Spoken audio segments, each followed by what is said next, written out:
하나님을 예배하는 저와 여러분들은 오늘 우리가 숨을 쉬고 밥을 먹을 수 있고 말을 할 수 있고 움직일 수 있는 모든 것이 하나님의 은혜임을 잊지 않고 살아가는 자들 되시기를 주님의 이름으로 축원합니다. 이 은혜를 잊으면은 배은망덕한 자가 될 수 있습니다. 하지만 이 은혜를 기억하면은 우리 입술에서 어떤 상황에도 감사할 수 있음을 기억하고 이 은혜를 잊지 않고 살아가는 주의 자녀들 되시기를 주님의 이름으로 축복합니다. 우리는 지난주 마태복음 15장 말씀을 통해서 당신의 딸이 귀신에 들려 죽어가는 것을 보고 어찌할 수 없어서 예수님 앞에 나온 어머니의 말씀을 들었습니다. 그 어머니가 그렇게 부르짖어도 예수님은 이런 반구 대꾸도 안 하시죠. 심지어 내 자식들에게 줄 떡을 개에게 줄 수 없다라고 말씀하시면서 예수님을 찾아온 여인에게 개로 비유하여 이야기해도 이 여인은 그래도 해답은 예수께 있음을 믿고 점점 주님 앞에 다가가 개들도 주인의 상에서 떨어지는 부스러기 먹고 사는데 그 부스러기라도 달라라는 믿음으로 예수님을 감동시키고 내가 이 세상에서 내 자손에게서도 이런 신앙 고백을 받아보지 못했는데 이 여인이야말로 정말 큰 믿음을 가졌다라고 축복하시면서 그의 딸도 구원하시고 그 모든 것을 회복시켜 주시는 말씀을 들었습니다. 오늘 우리에게도 이런 믿음이 충만하기를 주님의 이름으로 축복합니다. 오늘 또 이어서 말씀을 붙잡고 순종하는 자에게 주시는 복에 대해서 말씀을 나누겠습니다. 성경에 보면은 열왕기상 6장 1절을 근거로 그 세월을 계산해서 올라가면 지금으로부터 3431년에 이스라엘 백성들이 정말 무모한 도전에 나선 사건을 기록하고 있습니다. 아무 무기도 갖지 않고 그 가진 거라고는 언약의 말씀과 나팔 몇 개, 그리고 그들의 목소리를 갖고 당시 최고의 난공불락이었던 여리고성을 무너뜨리러 올라가는 무모하게 도전하는 사람들의 이야기가 오늘 기록이 되어져 있어요. 여러분 같으면 성을 부시러 가는데 뭐를 갖고 가야 되겠습니까? 오한마도 가지고 오고 빠로도 갖고 오고 그렇게 들고 올라가야 될 것 아닙니까? 그런데 고작 가지고 가는 것이 하나님의 언약이 들어있는 언약궤와 7개의 나팔과 그들의 목소리 갖고 도전하러 올라가요. 그런데 참 기가 막힌 일은 이 무모한 도전으로 정말 그 난공불락이었던 여리고성이 무너지고 그 땅을 점령할 뿐만 아니라 하나님의 거룩한 가나안 땅의 약속의 문을 활짝 열게 되는 일들이 벌어지기 시작합니다. 오늘도 우리가 살다가 보면 우리 앞에 너무나도 큰 문제, 너무나도 꼭꼭 닫혀있는 여리고성과 같은 문제들을 만날 수 있지만 우리도 그 문제 앞에 좌절하거나 쉽게 포기하는 자가 아니라 이 이스라엘 백성들이 가지고 전진했던 믿음과 순종을 다시 한번 채워서 우리도 문제 앞에, 고난 앞에, 시련 앞에, 어려움 앞에 이렇게 무모할 정도로 도전할 수 있는 믿음의 백성들 되시기를 주의 이름으로 축원합니다. 성경에는 이렇게 무모할 정도로 순종하고 도전했던 사람이 있어요. 예를 하나 들자면 노아 같은 사람입니다.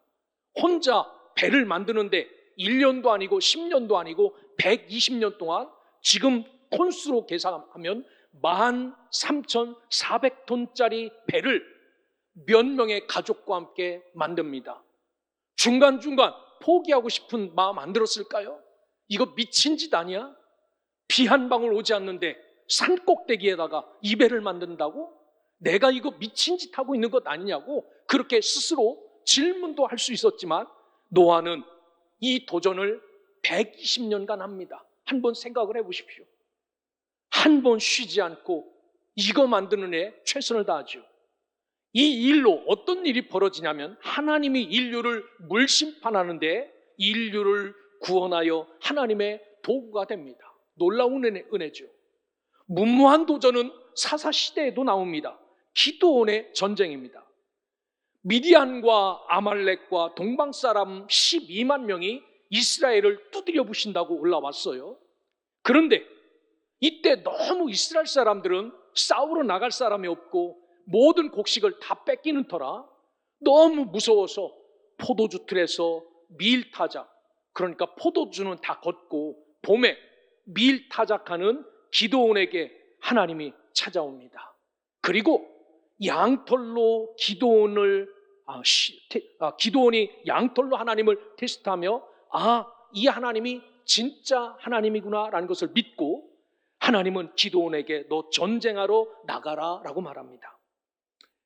그리고 기드온이 용기를 내서 하나님이 나에게 은혜를 베풀어 주셨는데 전쟁하러 나갈 사람은 모이십시오 라고 했는데 3만 2천 명이 모였어요. 3만 2천 명 대 12만 명. 여러분, 아무리 좋은 무기를 갖고 있어도 전쟁은 숫자입니다. 돈도 많아야 되고 사람도 많아야 됩니다. 그런데 오늘 3만 2천 명을 하나님께서 말씀하시기를 너무 많다, 다 돌려보내라 라고 말합니다. 여러분 같으면 이 일에 순종하시겠습니까? 하나님 멱살 잡고 주님 12만 명이 올라왔는데 3만 2천 명 모였습니다. 더 주시지는 못할 망정 이 사람을 보내라고 한다면 우리 어떻게 살아남으라고요? 라고 따질 수 있죠. 그런데 여기 기드온은 3만 2천 명들을 테스트하여 돌려보냅니다. 그리고 진짜 싸움꾼 300명을 데리고 12만 명과 맞짱 뜨러 올라가지요. 그런데 하나님이 이들에게 가지고 올라가라는 무기가 있어요. 좋은 미사일, 대포 이런 것 가지고 가는 것이 아니라 무기는 달랑, 나팔. 300명이 나팔을 가지고 가라는 겁니다. 그리고 항아리, 빈 항아리, 그리고 횃불. 여러분, 기가 막힌 일 아닙니까? 전쟁 나가는데 활 하나, 창 하나, 칼 하나 가지고 나가는 것이 아니라 달랑 12만 명과 전쟁하러 가는데 나팔과 빈 항아리와 횃불을 들고 가라고 말합니다. 그런데 이 아주 정말 무모한 도전은 기드온이 이 도전을 하러 나가지요. 그런데 놀라운 사실은 이 도전으로 저 함께 왔던 미디안의 모든 군사 12만 명을 때려 눕히고 하나님은 그 땅에 평화를 40년 동안 선물합니다. 만약 기드온이 우리 칼 갖고 갈게요, 우리 창 갖고 갈게요, 우리 총 갖고 갈게요 라고 했으면 이스라엘 백성들은 나중에 이 전쟁을 이기고 나서 그렇게 말했을 겁니다. 우리가 총 잘 쏴서, 우리가 활 잘 쏴서 우리가 이겼다라고 말할 겁니다. 하나님은 이스라엘 백성들이 이럴까봐 아예 아무것도 갖고 가지 못하게 하시고 오직 나팔과 항아리와 횃불만 갖고 가게 하셨습니다. 오늘 바로 이 성경에도 그 중에 하나가 오늘 본문의 말씀입니다. 세상의 싸움은 어떤 싸움이죠? 힘의 싸움이고 기술의 싸움이고 돈의 싸움이고 무기의 싸움입니다. 여러분, 저 북쪽 사람이 남쪽을 쳐들어오지 못하는 게 돈이 없어서 못 오는 거죠. 돈이 있어야 싸울 것 아닙니까? 무기도 사고. 이렇게 세상의 싸움은 힘과 돈과 무기와 이런 것들, 기술이죠. 그런데 오늘 믿음의 싸움은 이런 게 아니에요. 하나님은 하나님의 전쟁터에 내보내는 사람들에게 달랑 가지고 가는 것이 다른 것이 아니라 순종 하나, 말씀 하나 이렇게 들고 나가라라고 말합니다. 세상에 보기에는 택도 없는 무모함이지요. 그런데 하나님은 이것 들고 나갈 때 너희에게 승리를 주시겠다라고 말합니다. 사랑하는 소명의 성도 여러분, 오늘 우리도 여리고성과 같은 우리가 넘볼 수 없는 문제 앞에 서는 경우가 종종 있어요. 좋아서 쓰는 게 아닙니다. 내가 원해서 쓰는 것도 아닙니다. 그런데 믿음의 길을 걸어가다 보면 이런 것들이 내 눈앞에 떡하니 서 있는 겁니다. 아무리 내 힘으로 밀어도 넘어지지 않습니다. 내 능력으로 해결하려고 해도 해결되지 않는 이 여리고성과 같은 문제들이 우리 앞에 줄지어 서 있습니다. 이럴 때 오늘 기도는 이 성을 어떻게 뛰어넘고 이 성을 어떻게 헤집고 나갔는지를 분명히 보시고, 오늘 저와 여러분들도 우리 삶 속에 묶여있고 꼬여있고 막힌 것들을 이 믿음과 순종과 말씀으로 잘 풀어낼 수 있는, 그리하여 하나님의 역사를 두 눈으로 경험하며 살아가는 주인공들이 되시기를 주님의 이름으로 축원합니다. 이 여리고성은 역사가 깊은 도시죠. 기원전 9,000년 전부터 지금까지 도합 세월로 따지면 11,025년 가까이 기록된 역사, 진짜 이곳에서 사람이 살았다라는 기록된 역사, 우리나라는 기록된 역사가 없습니다. 그냥 말로만 5,000년이라고 하지, 5,000년 전에 사람이 여기 조선 사람이 살고 있었다라는 기록된 역사가 없었는데, 이 사람들은 11,025년 정도 기록된 역사를 갖고 있어요. 여기는 교통의 요충지입니다. 사통팔단, 어디를 가든지 여기를 거쳐야 돼요. 이유는 여기에는 물이 끊이지 않았어요. 물이 있기 때문에 양식이 너무나도 풍부한 땅이었습니다. 그래서 모든 사람들이 이야, 이 땅을 가질 수만 있다면 잘 살 수 있겠는데 라고 생각을 했죠. 그런데 성이 크냐? 크지도 않아요. 한 24,000 제곱미터, 축구장 4개 정도를 붙여놓은 크기였어요. 이곳은 너무나도 풍요롭고 이렇게 전략 요충지라 많은 사람들이 군침 흘리는 그런 땅이었습니다. 그러니까 진짜 여기 주인들은 어떻게 살았겠습니까? 뺏기지 않기 위해서는 성벽이나 잘 쌓자라고 해서 역사 자료를 찾아보면요, 높이를 4에서 5m로 돌 성벽을 세웁니다. 그리고 이것도 미덥지 못하여서 안팎으로 흙벽돌을 쌓아 성벽의 평균 높이가 9m에서 10m예요.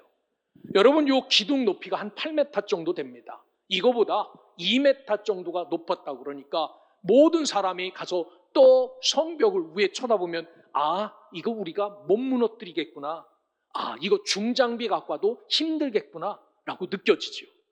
폭은 기생, 나비 그 외에 집 짓고 살 정도 2m에서 4m처럼 좁고 넓은 지역이 있었다라고 말합니다. 여러분, 이렇게 단단하고 큰 여리고성을 점령하라고 한다면은 이 여호수아에게 뭔가 주셔야 될 것 아닙니까? 그런데 고작 이 성을 점령하라 가라고 하시면서 하시는 말씀이, 여호수아야, 너 마음을 강하게 하고 담대히 하라라는 말씀합니다. 마음, 세상 사람들도 마찬가지지만 우리도 이 전쟁의 승패는 마음에 달려 있어요. 싸움의 승패는 그렇습니다. 싸움하러 나갔는데 너무 등치가 크고 너무 힘이 좋아요. 나는 졌구나, 이미 마음이 쳐요. 그런데 아무리 등치가 커도 아무리 기술이 있어도 나 이길 수 있다, 한번 죽더라도 싸워보자, 이렇게 마음이 꺾여지지 않으면 싸울 수 있습니다. 그래서 하나님은 여호수아에게 내 마음 무너지지 않게 마음 강하고 담대하게 하라 라고 말합니다. 얼마나 두렵고 낙심이 되겠습니까? 이러한 전쟁의 결과가 너무 자명하기에 이런 전쟁은 나가면 패하지요. 그런데 하나님은 이런 말을 하면서 한마디 더 하십니다. 이 성을 내 손에 넘겨주었다라고 말합니다. 지금 아무것도 없는데, 물자도 없고 전쟁하고 할 수 있는 사람도 없는데 이 성을 점령 이미 너에게 넘겨줬다라고 말하면서 그 방법을 가르쳐줘요. 어떻게 이 성을 점령할지를. 그런데 그 방법은 소가 웃을 만한 소설 같은 이야기입니다.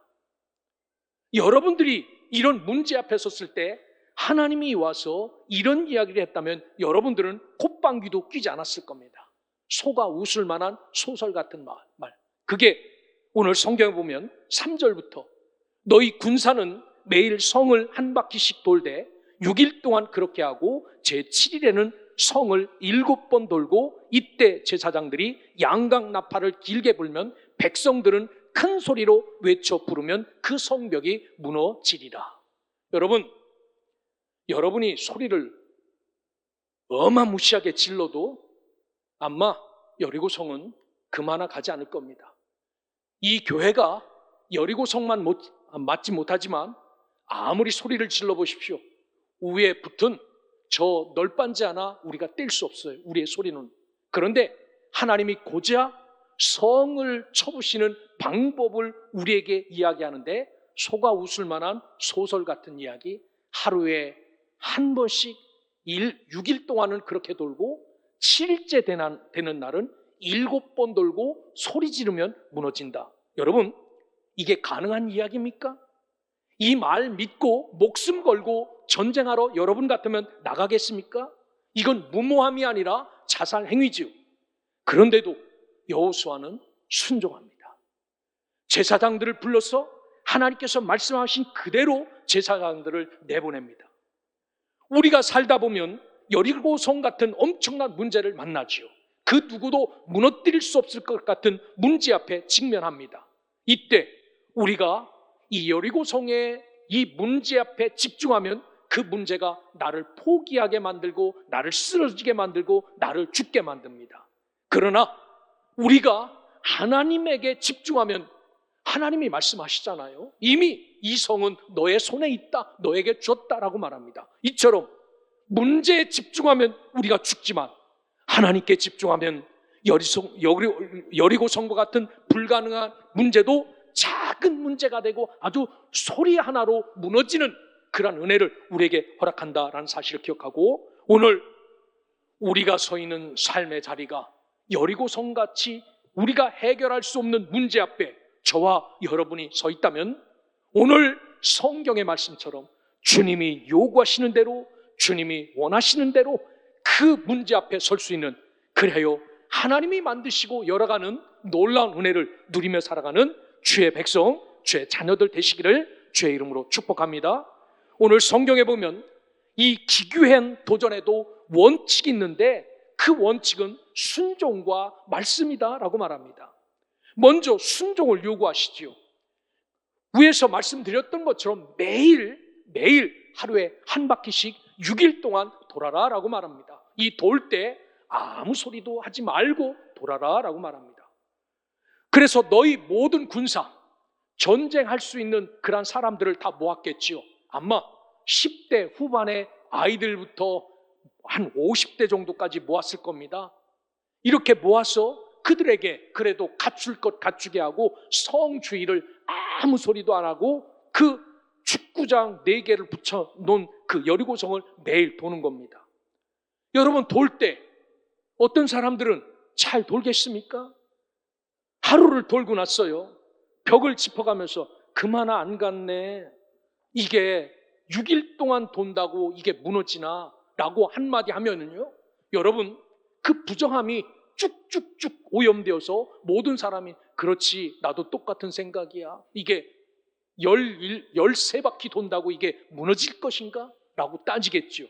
그래서 하나님은 아예 입 꾹 담고 아무 말도 하지 말고 부정적인 이야기 하지 말고 너희들 오직 내가 시키는 대로만 하라라고 말합니다. 사람의 전쟁은 말씀드린 것처럼 힘과 돈과 기술과 무기로 싸우고 이것 때문에 승패가 좌우되지만 여러분, 하나님이 싸움 붙이는 영적인 싸움은 우리가 얼마나 하나님을 의지하는가, 얼마나 순종하는가에 달려있다라는 사실을 기억하고 우리는 싸움의 기술이 아니라 하나님 앞에 순종을 배우고 순종의 삶으로 이 여리고성과 같은 나의 문제를 해결할 수 있는 믿음의 자녀들 되시기를 주의 이름으로 축원합니다. 세상의 눈으로 보면 소가 웃을소리라 할지라도 하나님이 말씀하신 것은 변함이 없는 하나님의 말씀은 그 말씀에 변개치 않음이 있다라는 사실을 기억하고 우리 모두도 하나님의 말씀대로 순종하여 살아가는 하나님의 백성, 하나님의 자녀들 되시기를 주의 이름으로 축원합니다. 나중에 이들이 평가할 때 백성들이 7일 동안 13바퀴 돌고 소리 잘 질러서 이 성이 무너졌다고 생각할까요? 아닙니다. 그렇게 생각하는 사람 하나도 없을 겁니다. 우리가 하나님의 방법대로 순종했더니 하나님이 무너뜨려 주셨습니다. 누구든지 이렇게 고백할 겁니다. 이게 하나님이 원하시는 대답입니다. 그렇습니다.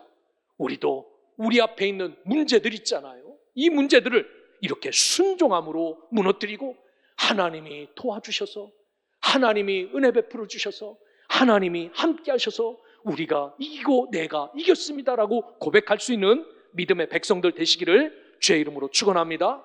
뿐만 아니라 두 번째 원칙은 언약궤를 중심에 두고 따라갈 것을 요구합니다. 9절에 보면 무장한 자들은 나팔 부는 제사장들 앞에서 행진하며 후군은 궤를 따르고 제사장은 나팔을 불며 행진하더라 라고 말합니다. 이 말씀을 정리하면 제일 앞에는 무장한 군사들이 앞에 서는 겁니다.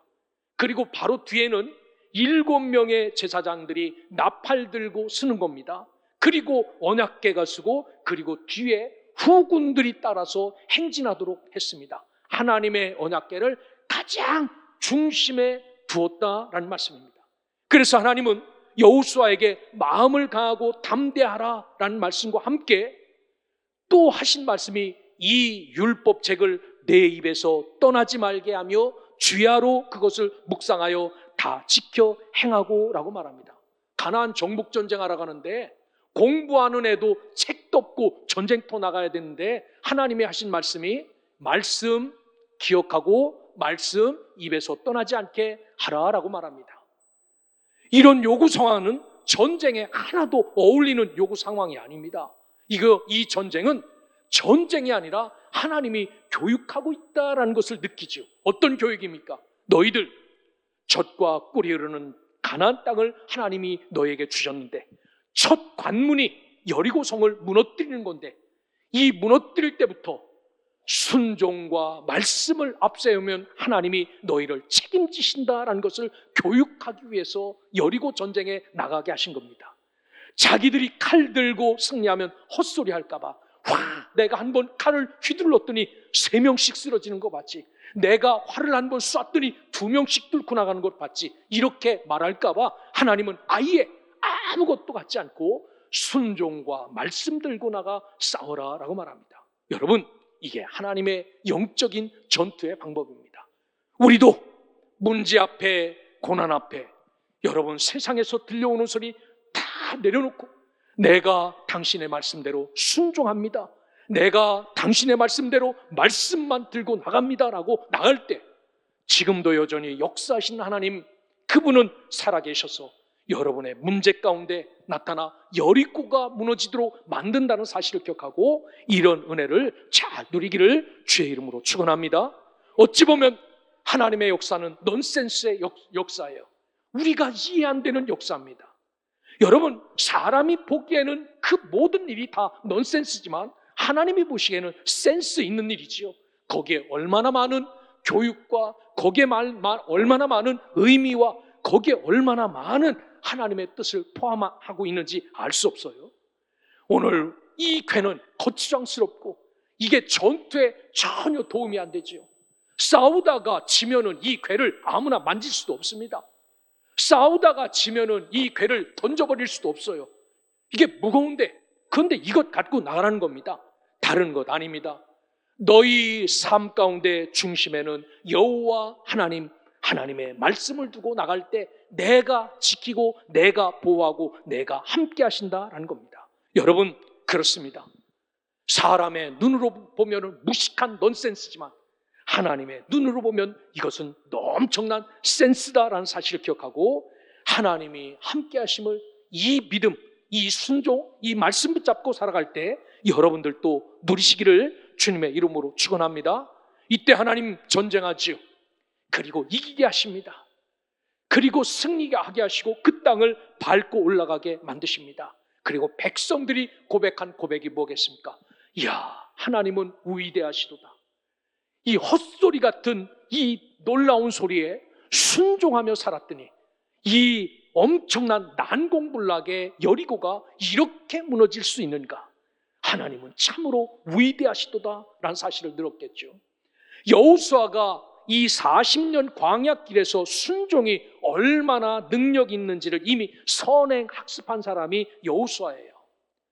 여호수아가 성경의 첫 등장은 어디에 나오냐면요, 출애굽기 17장에 나옵니다. 출애굽기 17장에 보면 르비딤에서 아말렉과 전쟁을 해요. 이때 모세가 그렇게 말합니다. 여호수아야, 너는 칼 들고 아말렉과 싸우러 나가라. 나는 기도하러 산으로 올라갈게 라고 말합니다. 여러분 같으면은 나가겠습니까? 전쟁터에? 적어도 여호수아가 전쟁터에 나가면은 모세는 뭐를 해야 됩니까? 내가 화살 만들어서 빨리 보내줄게. 내가 칼 잘 만들어서 빨리 보내줄게. 이런 게 아니라 나 기도하러 올라갈 테니까 너 여기서 싸우라는 겁니다. 그리고 여호수아는 놀라운 것을 목도해요. 자기가 아무리 칼을 잘 쏘도 소용이 없어요. 저 산에서 기도하는 모세의 손이 내려오면은 지는 겁니다. 이러다 죽겠네 라고 할 때 그 손이 쑥 올라가면은 자기가 싸우지 않아도 이 아말렉 군대가 쭉 물러갑니다. 이게 모세가 처음 경험했던 그런 놀라운 일이에요. 하나님이 싸우시는구나 라는 것을 누렸죠. 이때부터 여호수아는 죽어도 순종의 삶을 삽니다. 두 번째 등장은 출애굽기 24장에 보면 모세가 십계명을 받으러 올라갈 때 호렙산을 오를 때 모세의 종 여호수아를 데리고 함께 올라가요. 혼자 올라간 거 아닙니다. 여호수아를 데리고 올라가요. 그 하나님의 임재 가운데 모세에게 율법을 써서 주는 것을 옆에서 물끄러미 본 여호수아는 어떤 삶을 살았을까요? 이야, 하나님은 위대하시구나. 저것을 기록하여 우리에게 주시니 놀랍구나. 이것을 배웠을 것 아닙니까? 그래서 여호수아는 모든 사람들이 성막을 다 떠나도 그는 회막을 절대 떠나지 않고 하나님 말씀 곁에 있는 사람으로 남습니다. 민수기 13장에 보면 가나안 땅에 12명이 정탐하러 갈 때 여호수아가 등장하지요. 돌아와서 평가합니다. 그 땅은 못 간다라고 말해요. 거수를 했으면 가지 말아야 됩니다. 그런데 2명은 그 땅은 우리 땅입니다 라고 말합니다. 이때 이야기했던 게 모세입니다. 여호수아입니다. 여호수아는 뭐를 봤을까요? 하나님의 약속과 하나님의 눈으로 그 땅을 바라봤어요. 그리고 그 땅에 아무리 거대한 민족이 살아도 하나님이 이미 주신 땅이기에 여호수아는 이 땅은 우리 땅입니다. 갈 수 있습니다. 그 땅은 장대하다고? 아닙니다. 그 땅의 사람은 우리 앞에 메뚜기입니다 라고 말합니다. 왜 그렇습니까? 모세 옆에서 여호수아는 어렸을 때부터 함께 하신 하나님, 역사하신 하나님, 도우신 하나님, 인도하시는 하나님을 봤어요. 그래서 절대로 여호수아는 불순종의 사람으로 살지 않습니다. 사랑하는 소명의 성도 여러분, 하나님께서 우리에게 은혜를 베풀어 주시고 여기까지 인도하신 것은 전적인 하나님의 은혜지요. 우리가 노력해서도 아니고 우리가 힘있어서도 아닙니다. 대신 우리가 해야 될 일은 그렇게 이끄시는 하나님 앞에서 철저하게 순종하며 하나님의 말씀을 붙잡고 살아갈 때 더 큰 은혜와 더 큰 축복을 우리에게 허락하신다라는 사실을 기억하고, 아무리 큰 시련과 시험과 문제 앞에 있다 할지라도 하루하루 내가 할 일, 하나님의 말씀을 기억하면서 여리고성을 돌듯이 돌 때, 때가 되면 하나님께서 그 성을 무너뜨려 주셨던 것처럼 우리의 문제도 무너뜨리고 우리의 문제도 다 해치시고 그곳에 내가 설 수 있도록 만들어 주신다라는 사실을 꼭 기억하시고, 오늘 우리가 하나님 앞에 서서 하나님의 은혜를 사모하고 기다리며 내가 해야 될 일은 순종과 말씀 앞세우고 살아가는 것, 이것을 기억하고 늘 순종과 말씀의 삶을 잘 살아가시기를 주의 이름으로 축원합니다. 우리의 이성으로는 이해가 안 되는 순종이라도 순종하십시오. 순종할 때 기적을 볼 수 있고 순종할 때 기적의 주인공이 될 수 있다라고 말합니다. 여러분 눈앞에 있는 여리고성이 무엇입니까? 여러분 앞에 딱 버티고 있는, 적어도 내가 뛰어넘을 수 없을 것 같은 여리고성이 무엇입니까? 그 성 앞에 저와 여러분이 서 있다면 그 중심에 말씀을 놓고, 하나님, 이 성을 뛰어넘기 위해서 주님이 뭐라고 말씀하시든지 내가 순종으로 승부를 걸겠습니다라고 나갈 때 하나님이 우리에게 도움되시고 인도자가 되셔 이 여리고성을 무너뜨리고 이스라엘 백성에 주었던 것처럼 우리에게도 주신다라는 사실을 기억하고 순종과 말씀의 사람이 되어 하나님의 은혜를 맛보며 하나님의 역사를 맛보며 살아갈 수 있는 이 시대 여호수아와 같은 순종의 사람, 말씀의 사람들이 되시기를 주의 이름으로 축원합니다.